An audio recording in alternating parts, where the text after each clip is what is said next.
NSS ಘಟಕ ಅಂದಾಗ ಯಾರಿಗೂ ಕೀಳರಿಮೆ ಬೇಡ. ಕಲಿಸಿರುವಂತದ್ದನ್ನ ಸ್ವಚ್ಛ ಮಾಡೋದಕ್ಕಾಗಿರುವಂತದ್ದು ಮಾತ್ರ NSS ಘಟಕ ಅಂತ ಯಾರು ದಯವಿಟ್ಟು ತಪ್ಪು ಕಲ್ಪನೆ ಮಾಡ್ಕೊಳ್ಬೇಡಿ. ಯಾಕೆಂದ್ರೆ ಇವತ್ತದನ್ನ ಸ್ವಚ್ಛ ಮಾಡದೇ ಇದ್ರೆ ಉಳಿದವರೆಲ್ಲ ಇರ್ಲಿಕ್ಕಾಗುತ್ತಾ? ಇದನ್ನ ನಾವೆಲ್ಲರೂ ಪ್ರಶ್ನೆ ಮಾಡ್ಕೊಳ್ಬೇಕು.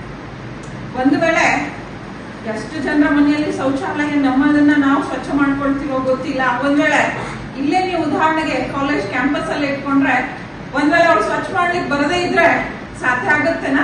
ನಾವೆಲ್ಲಾದ್ರೂ ಮುಂದಾಗಿದ್ದೀವ ಅದನ್ನ ಸ್ವಚ್ಛ ಮಾಡ್ಕೊಳ್ಬೇಕು ಅಂತ? ಮನೆಯಲ್ಲಿ ಮಾಡಬಹುದು, ಅದು ಪಾಸಿಬಲ್. ಮನಸ್ಫೂರ್ತಿಯಾಗಿ ಮಾಡೋದಿಲ್ಲ ಅಂತ ನನಗನ್ಸುತ್ತೆ. ಯಾಕಂದ್ರೆ ಇದು ಹಾಗಾಗಬಾರದು. NSS ಘಟಕ ಅಂದ್ರೆ ಸ್ವಚ್ಛತೆ ಅನ್ನುವಂಥದ್ದು ನಮ್ಮ ಜೀವನದ ಒಂದು ಅವಿಭಾಜ್ಯ ಅಂಗ ಅಂತ ನಾವು ಪರಿಗಣಿಸಬೇಕು. ಕೇವಲ ವಾಲಂಟಿಯರ್ಸ್ ಅಷ್ಟೇ ಅಲ್ಲ, ಪ್ರತಿಯೊಬ್ಬರಿಗೂ ಕೂಡ ಇದು ಅವಶ್ಯಕ.